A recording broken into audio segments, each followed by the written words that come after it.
Hi, Vanessa. Hi, Tom. I almost forgot your name for like a second there. Yeah, it's all your podcasts. You just get lost. No. Which co-hosted this? It's not that. I've just had a day. I've had a day where my mind has been a wandering. You had grog in your throat and in your mind. If I sound groggy, either physically through my voice or because of the words coming out of my mouth, I apologize. Especially if Vanessa sounds groggy during the interview, then it has nothing to do with it because it was pre-recorded. Welcome to Uncertain Things. Welcome to Uncertain Things. Today we have Dr. Dawn Carpenter, our friend from Georgetown University. Host of the What Does It Profit podcast. She's a cool one. We met her as a fellow partner in audio, and we just got into her podcast. She brings a really special perspective into this world of business and finance, which she actually comes from, but she also brings to bear a more stringent moral demand on this world. Her premise is that late-stage capitalism can no longer just justify itself by the utility of free markets, but actually has to be undergirded by some ethical expectations. So she judges current events through this prism, but also brings in guests who share her intuition from the business world, people who are actually trying to implement this ethical change from within capitalism, using the tools of business to insert higher values like justice into a system that is not necessarily meant to absorb it or reflect it. And some might argue not necessarily. It's perhaps actively not ignoring them. But yeah, I think you summed it up well. But in a nutshell, I think she believes that business can be leveraged for good, and the folks that she interviews in the podcast believe it too. And then the question is only whether or not they're actually right. Or is this all just wishful thinking? Which is a question that we put to Dawn and only just started scratching the surface. We did get into her backstory, which is actually quite interesting, and you wouldn't necessarily pick up from the podcast itself.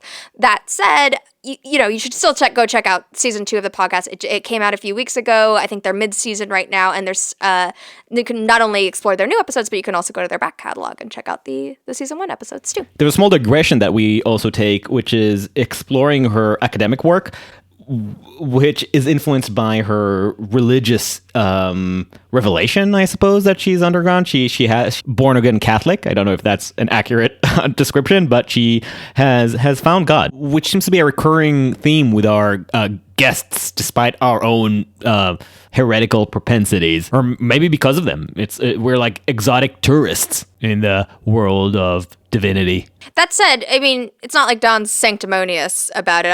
I would definitely say that is a really interesting part of who she is and her identity. But when it comes to the podcast, I think, and her more public facing work, I think the way that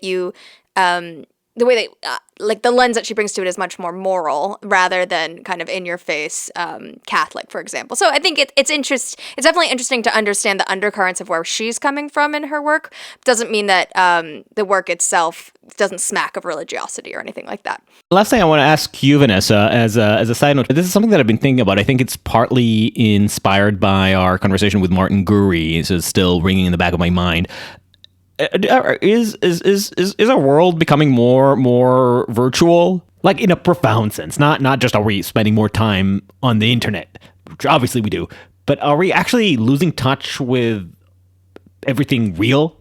This is also redolent of what we talked about with Katie Herzog on how our conversations, our social conversations, our politics are all becoming just fake. They less and less correspond with any real world consequences and are almost entirely the reflections of people's group affiliations or team membership or just an idea that they think represents them. It's only about the part they think they play in this theater production of politics. And as a result, our discourse is just this recursive, self-referential gyre of bullshitry instead of, coming together and trying to solve real-world problems.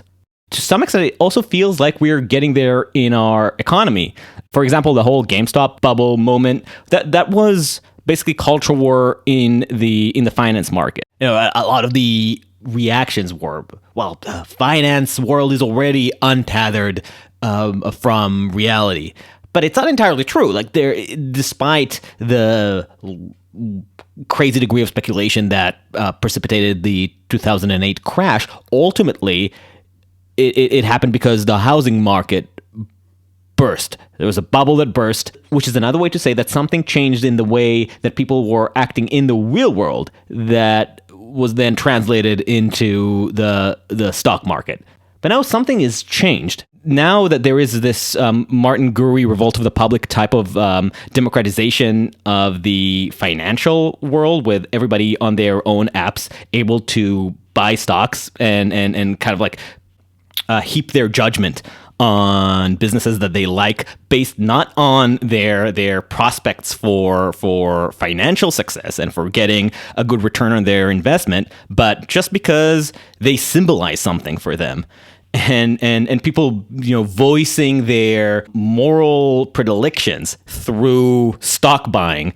Is that something that you see happening, or is that just me trying to find a grand theory of everything, like this kind of virtualization, culturalization of everything, including the economy? I mean, it's a big question, and I feel like it's hard to answer the economic part of it as well as this kind of more everyday life living on the virtual realm, because if we just talk about the economic part of it, I think there's absolutely a trend towards investing in what speaks to you morally, and I think that's an upside, I guess, because a lot of the examples that you brought up were like the negative sides of the virtualization of everything, including the economy, aka like the GameStop example. Whereas I'm literally actively having talked to Dawn, having read the book of one of our future guests that I won't spoil at the moment. I'm actively figuring out ways to try and convert my like pension fund to invest in companies that I think are better on like ESG metrics, for example. So in that way, that's a good side effect, but kind of has nothing to do with the way I would have answered the first half of your question, which is, are we all feeling more virtualized in our everyday world in a way that's negatively impacting our social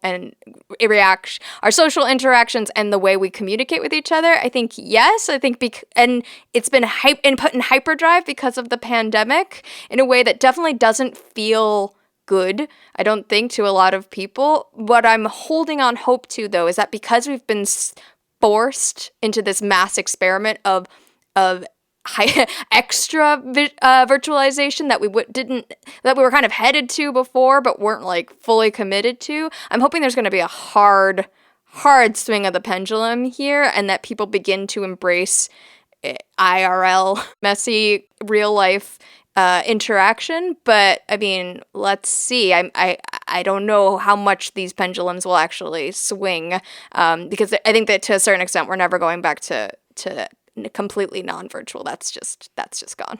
We're definitely not going back to the revolt of the public mentality, right? Those were trends that were happening before the pandemic. But maybe you're right. Maybe the vacillation of having spent a whole year, more than a year in complete isolation will then like swing back and get people to go, I really want to meet my neighbor now. There has been more like activity at the local level even during the pandemic, because our worlds have gotten more, you're either on the global world on the internet, or you're in your block a lot more than you ever were before. The only question is that will the renewed interaction, if indeed we see that, will that then translate back into our behavior online and in a way that will make us like, I'm not that excited about seeing like Twitter lynch mobs. It's not as thrilling to me as it used to be. I mean, I almost feel like it'll be less because we're interacting with each other in person, and it'll be more because we just grow tired of the tenor and the dynamics of the virtual interactions. Like, I can't imagine how long can people keep this up? I hope that people don't like keep feeding this beast as it slouches towards Bethlehem. Indeed, to be born. Well, I guess we will leave it at that, but this is definitely a question that's been ringing in my mind for basically since we started Uncertain Things, and we will keep on asking people smarter than us that very question. And on that note, please subscribe if you haven't already to uncertain.substack.com or to Uncertain Things on Apple, Spotify, wherever. Podcast Addict, Stitcher, Pocket Cast, and we are Uncertain Pod on the Twitters, Instagrams, and the rest of these beasts. Oh, and because this is an episode about capitalism, I can announce that we also opened a store. So if you want an Uncertain Things mug, go ahead and grab it. There's not much there yet, but there will be soon. That's it. Here we go to Dr. Dawn Carpenter. Hi, Dawn. Hey, guys. How are you? Great. As we will obviously introduce you in the intro to the podcast, you are the host, and I was going to say, are you also the producer? Well, I guess I've been learning a lot about this media stuff because I didn't grow up in this world. But and so I'm learning that the person who has like the final say is the executive producer. So I guess that's what I do. In print, you'd be the editor-in-chief. Ooh, there you go. So, there you go. So you're the editor-in-chief and host of the What Does It Profit podcast.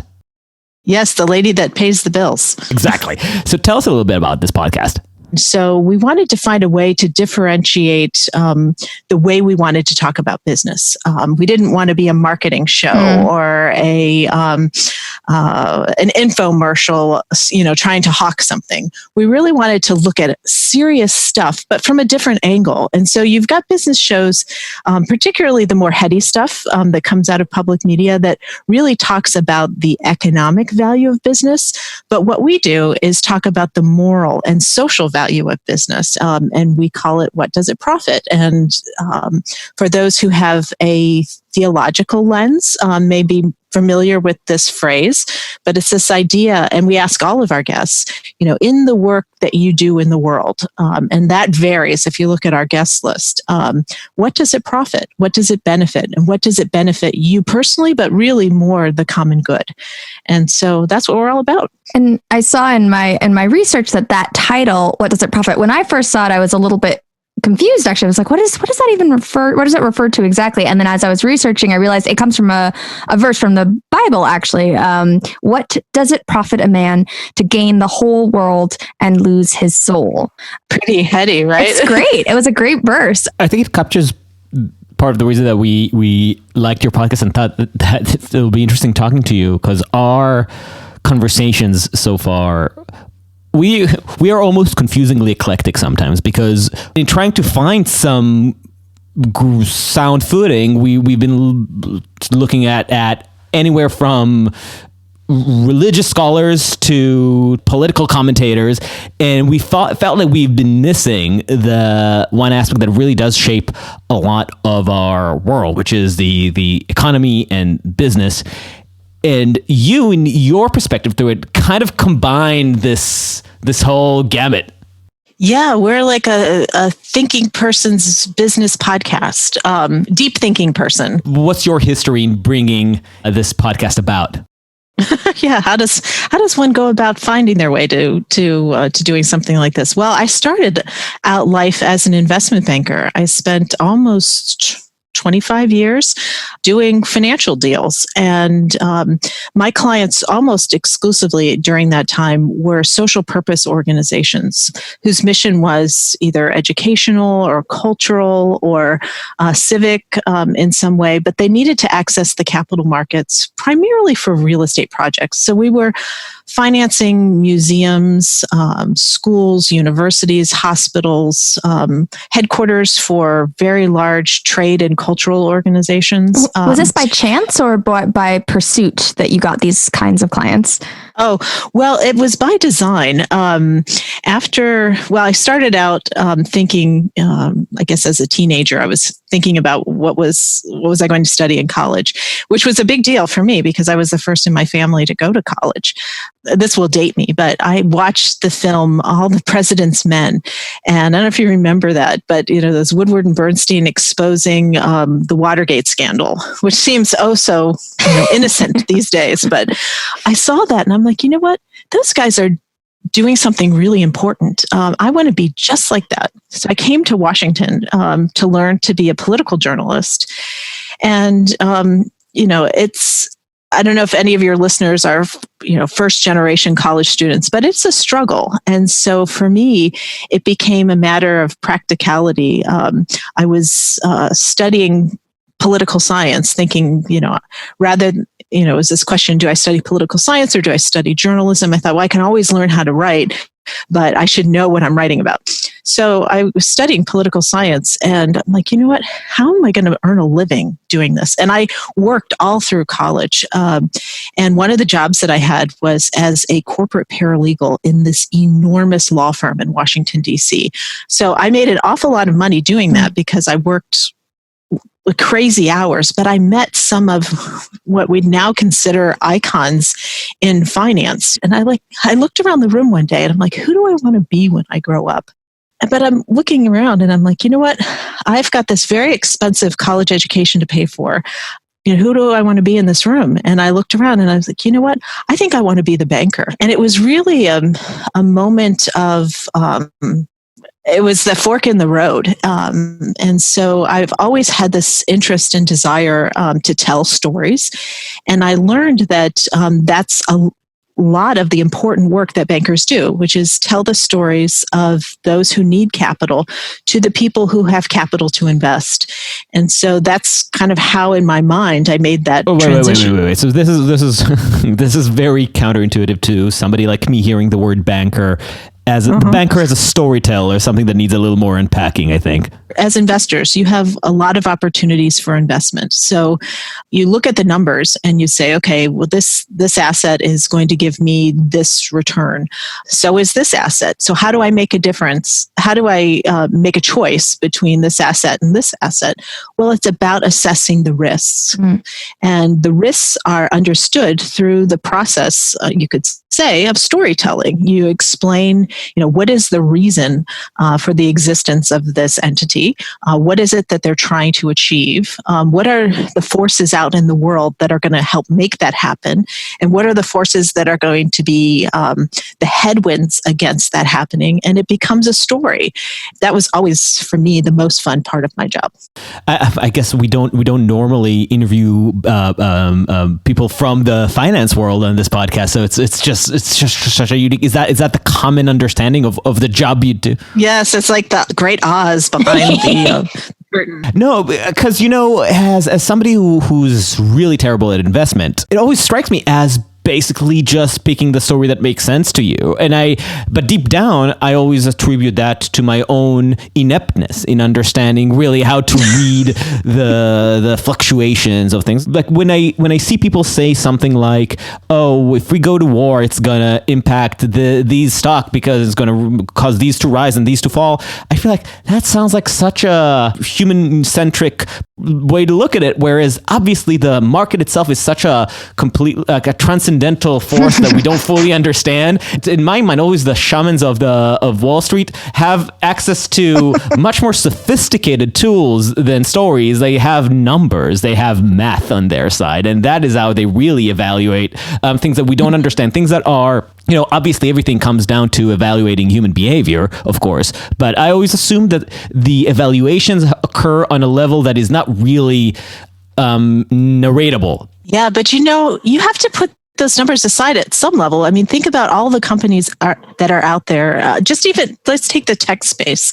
where, they're not making money. They're losing money. But we love these companies anyway.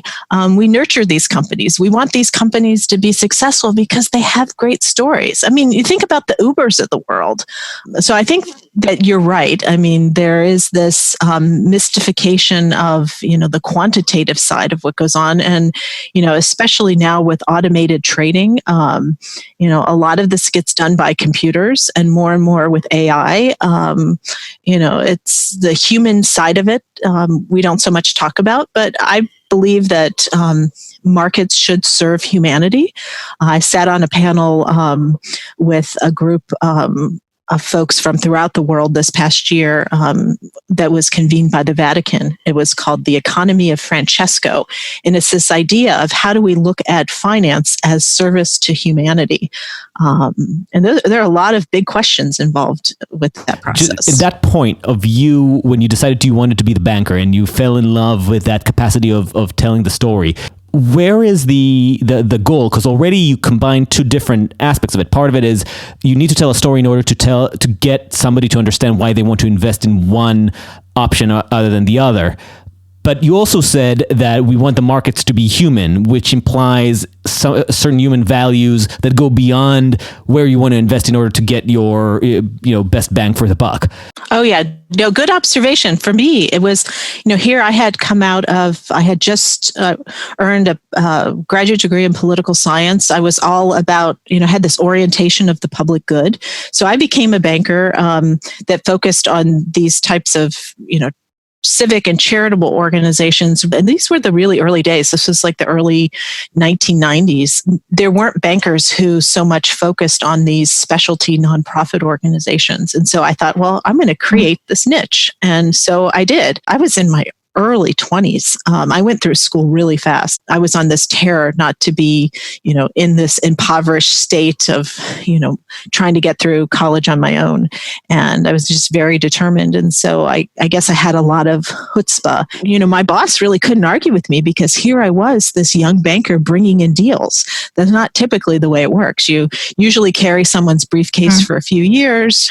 For me, I just didn't want to waste any time. Yeah, I think it's very important to put it in the context of the time period, because it, like you're saying, like in the 90s, that wasn't a done thing. Not just that your personal story about going out and seeking deals, but seeking out this niche that you wanted to carve out for yourself. And I think that now we are at a moment where that is becoming kind of the more maybe not common yet, but it's starting on that path to being the more common path forward for people. And I'm really fascinated to get into this idea of the ways that we're telling the stories are changing now, right? The ways that we're evaluating risk is completely changing.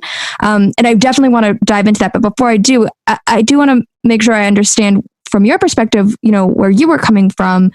Did you just have did you have the religious background? Did you have an interest in theology that was kind of driving this moral kind of path that you wanted to forge in the business world? Or was that something that came later? Oh, that came later. And it came in a very dramatic way. I mean, I was like, do whatever it takes to get the job done.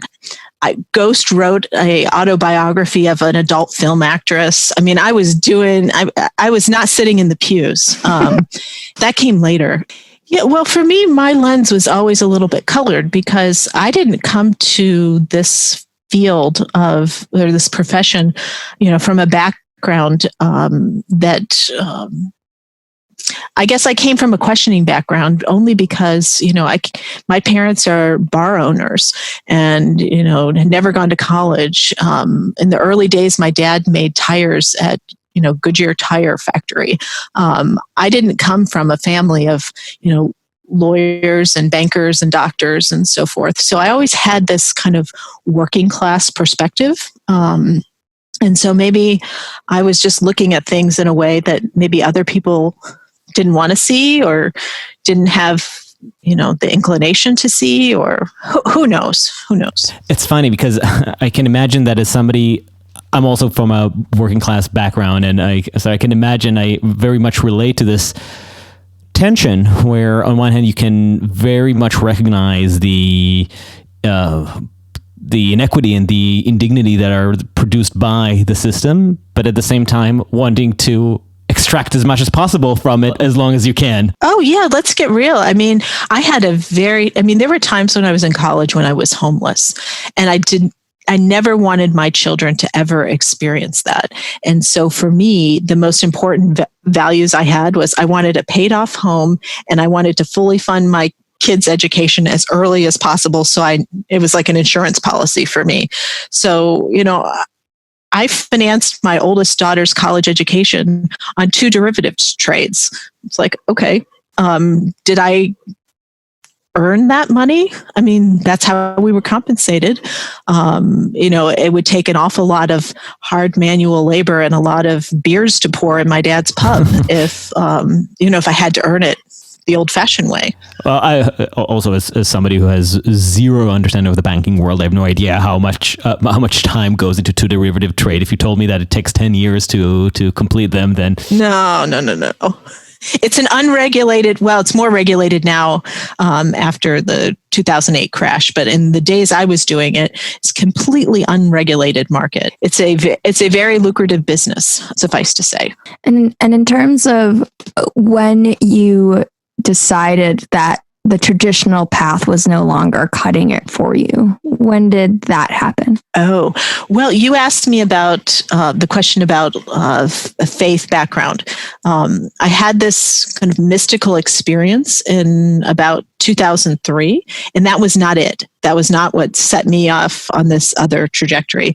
That's what said, oh my gosh, I think I see the world differently. And so I started reading theology, after that experience. And so it was probably 7 or 8 years later that I actually decided to make the break to do something else. And I looked at my husband and I'm like, you know what? I want to write. I go back all these years ago, where we started this conversation. I said, I want to write, and I want to write something important. He's like, well, what do you care about? What's important to you? And during those intervening years, I had gotten a graduate degree in theology. I told you I was reading, like I had this mystical experience and I started reading. Well, I had some advice on what to read. So I was taking one-off theology courses and ended up with a graduate degree in theology. And I thought, I want to know what God has to say about the nature of work and the responsibilities of wealth. And my husband looked at me, he's like, okay. He's like, well, where are you going to do that? I'm like, I have no idea. And so my graduate training, I have graduate degrees in political science, finance, and theology. I'm like, well, how do I put all of those together? And are those the right disciplines? So I thought, a PhD in any one of those subject areas was not going to afford me what I thought were the answers. And so I did a lot of homework, and I found a program at Georgetown University here in Washington that offered an interdisciplinary doctorate. And I'm like, that's it. This is where I'm going. Well, I had no idea how perfect of a place Georgetown was going to be to work on issues like this. And so I spent 5 years there, and I studied in a discipline called liberal studies. And I wrote this enormous dissertation. It wasn't enormous in terms of pages. It was probably 160 pages, but it was enormous in big ideas. And so what I wanted to do was once I thought I understood with what a Catholic theological perspective was, because I come from the Catholic faith tradition. Not originally, that's a whole nother story, but I wanted to say, okay, if I have a handle on this, what does it mean? And so that took me to a place called contributive justice theory, which is a emerging theory of justice, or a dimension of how we understand justice that has roots in a variety of different disciplines. And there are all kinds of ways of understanding it. So I said, well, maybe my contribution, no pun intended, is to come up with a definition of contributive justice that's rooted in this theological perspective, and then think about what it might mean in the world. And so that was my project. And so during all that time, I was affiliated with a center at Georgetown that studies issues related to labor and the working poor. And they said, look, we're going to give you some resources and you can do whatever you want. And so that's what was the impetus for starting the podcast. And we've got some very varied people you would never imagine on a business show, come to our show. So I had Raj Sisodia, who is the father of conscious capitalism. He and John Mackey from Whole Foods started the conscious capitalism movement. And it's this movement among CEOs who, are ostensibly the leaders of the culture of their companies that said, we need to have a consciousness of what we're doing. So I think there are, companies that are, coming around and, I look back in those early 90s days, to find social purpose organizations, they had to be quote unquote nonprofit. Well, those days have been transcended, which I think I'm very grateful for. I didn't imagine that I'd see it in my, working career, but they're here. And I think it's a trend that's not going away. There is a growing demand coming from, I suppose, both shareholders in certain companies and also the C-suite world to become more conscientious, and you have forums like Market World, you have the Portfolios with Purpose, you have all those groups. But what do we actually see results out of this, or are we seeing just pricked up language and slightly beatified mission statements that end up just giving cover to the same profit motive? Yes, yes, and yes. There is a great hope in the idea of having a social purpose to business. There are good and well-intentioned efforts that are done by very large corporations who print these glossy reports that say, this is our social responsibility report, much in a way they might report their financial earnings, but they're doing it in a way to tell the story of the good in the world that their company's doing. Is that a whitewash? I would say in some cases, yes. I mean, when I hear Chevron talking about, environmental stewardship, I just want to cringe. You listen to our pilot episode, of the first season of our show. We had a shareholder activist who led a team of activist investors at the spring shareholder meeting last year of Chevron, who had a $9 billion liability for pollution of the Ecuadorian Amazon by their predecessor company, Texaco. And they've spent billions of dollars trying to get out of it. And it's like, maybe you just think people are going to forget, but you've got shareholders who own equity in your company that are telling you to do the right thing. And hey, that is a whole new world. So I hold hope that it's going to be a lot of outside pressures, and ultimately, I think pressures from the investors that are going to drive more of the behavior, investors and consumers, because consumers are becoming much more conscious of where they spend their money. And a lot of that has to do with transparency, either transparency that the company is voluntarily offering because they think they tell a good story, or transparency by third-party organizations that are doing the hard work of uncovering a lot of really bad behavior.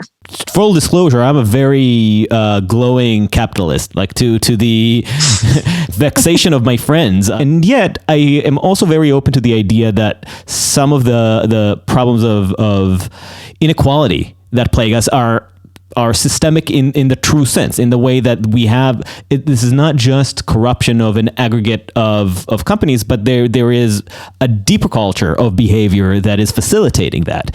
And that is not to say that abandon the free market and start planning the economy, but it does mean that changes require more than the few angels that decide to act kindly or adapt a more moralistic language. Oh, I agree with you. And I think a lot of it has to do with the exploitation and commodification of labor. When, the objective is to squeeze out the last ounce of economic value in a process of selling a good or a service, what gets cut? Ultimately, it's those costs of labor, or it could be things like safety or quality of the products. I mean, we have operated in this country and largely globally for many several generations of business people have, been educated with this philosophy that shareholder value means solely economic value. And I love the story. Again, I go back to the Chevron activist case where those shareholders said, wait a second, we're standing up because we think that it is in the long-term shared economic value to do the right thing.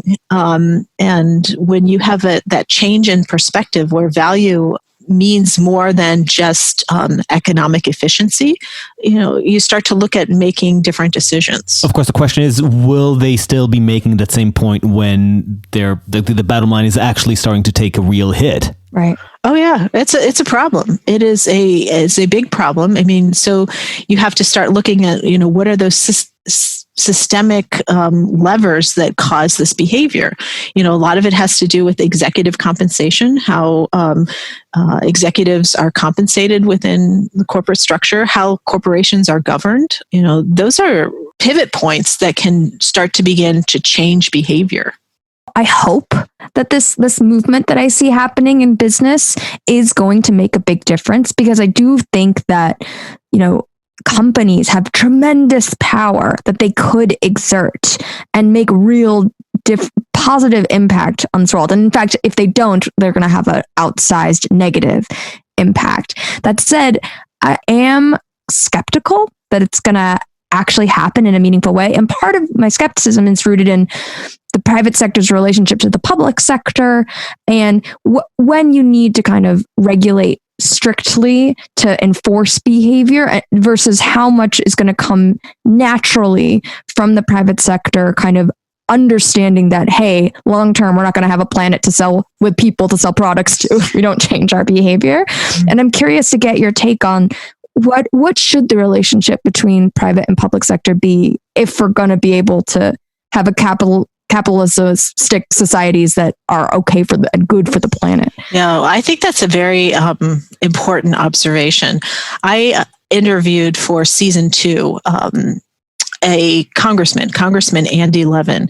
He is from the 9th District of Michigan, comes from this iconic political family in Michigan, and introduced a piece of legislation related to the desire to put in place a requirement for fiduciaries of investment funds to take into account an investment policy that has a philosophy or an approach towards responsible investing. And so he's not saying that Congress should mandate that pension plan fiduciaries invest in, we call it ESG, environmental, social, and governance attributes, that they are mandated to do so. But his legislation says that these fiduciaries should be mandated to at least consider it. And so they should have investment policies in place that stipulate exactly how they're going to approach the review and consideration of these types of investments. And if that can get passed, it would be huge. You wrote a whole dissertation about what God has to say about, the responsibility of wealth and work. And I want to know, TLDR, what does God have to say about it? All right. What do I see as the answer? I think, you get a different answer, whatever theologian you talk to. But the way I was able to understand it was I wanted to start out by thinking about who we are as human beings. The Reverend Dr. Martin Luther King called us co-workers with God. The story of the Garden of Eden and God commissioning mankind to work. So work was given to us as a way to help dignify us. And that's where I think Dr. King was going with this idea of being a co-worker with God, being able to transform creation to the glory of God. So that's where I started, was this idea of man being a co-creator with God. And so in that social tradition of the church, there's this concept called the universal destination of goods. It's this idea that the earth was created for the benefit of everyone. And so you start thinking about, when does private property come into effect? To balance that out, there's this concept called the social mortgage. You're familiar with the concept of a mortgage, right? Where you have, let's say, a piece of real estate where you don't have all of the money to buy it outright. So you don't have total, complete private ownership of it. You share that ownership with some lender. Well, in the social mortgage within Catholic social teaching, it's this idea that the goods of the earth have a social mortgage put on them. So we owe mankind for the use of those resources. You can imagine how that would roll out in practicality, but it underlines this concept that we owe each other something, a duty of sharing or a duty of support, or a duty of safety. All kinds of things are wrapped up into that. And so you have these kind of property level, issues. But when you think about it in terms of the human person, the bottom line of all of this is that we are called to flourish. From a theological perspective, flourishing really means the beatific vision, being in the presence and seeing God, being one with God. And so if that's our ultimate goal as human beings, how do we get there? By interacting with, the forces in the world. There are two competing drivers. One is this idea of solidarity, charity, or love. And then that's balanced with this idea of subsidiarity, which is the idea that we should live in societies or in communities or in families or in relationships where the decision making is done at the lowest level, competent enough to make that decision. So it really is a way to understand human agency so as not to rob others of agency. I'm stuck still at the earliest stage. I am a theology skeptic. I'm very much into the literature of religion, but when it comes to trying to understand the world through divinity, I have my innate skepticism. That's right. Well, that's the thing. I joke around with my Jesuit friends. I'm like, you know what? I try to talk about things without the God talk because sometimes it puts up a wall. So I respect and understand where you're coming from. So I do want to understand the philosophy behind it. Nature itself is there for us to use, right? Is there for us to extract value from. Okay. The question is, how does it get distributed and how do we justify uneven distribution, right? That's where the tensions start arising. Yes, and that's actually, I'm glad you have that perception because that's what this concept of contributive justice is really all about. It's this dimension of justice, of how I understand it, is that there's both this obligation to contribute one's own resources, whether they're material or spiritual resources, your time, attention, love, all of those things, your obligation to do that. But also you should have a right to be able to do that. So think about how people are in so many ways marginalized or discriminated against. Those are what I would understand as contributive injustices, those impediments that cause problems for people to be able to live out who they are. Some of the issues that you're hinting at are what I understand as preconditions to a contributively just world. What are those preconditions? They're things like having an adequate education or having access to an education, with you having the agency to choose whether or not you take advantage of that, adequate nutrition and healthcare, a safe community, all those things that need to be in place before you can, get up to live another day. And so think about all the ways that societies are built that either foster that or in some ways leave it to the markets or to chance or to good fortune or whatever. I see those as being very problematic. How do we understand the current state of our country, of America, being a place that is one of the most Christian countries in the world, which means, like you said, the founded on this idea of love and solidarity, being also one of the most unequal countries at least in the Western world, and that doesn't only perpetuate inequality, but to some extent relish it. Oh, Adam, I think in a lot of ways, we've done a really crappy job of being a Christian country. I can't remember who said it, but it's like, I'd be Christian if I'd ever met one. I think we have aspirations, but and a lot of room for growth. Dawn, thank you so much for playing along. Thank you. No, thanks. It was fun. Thank you for listening to Uncertain Things. Follow us on uncertain.substack.com and subscribe wherever you get your podcast. If you want to support us, please give us 5 stars on Apple Podcast and tell your friends.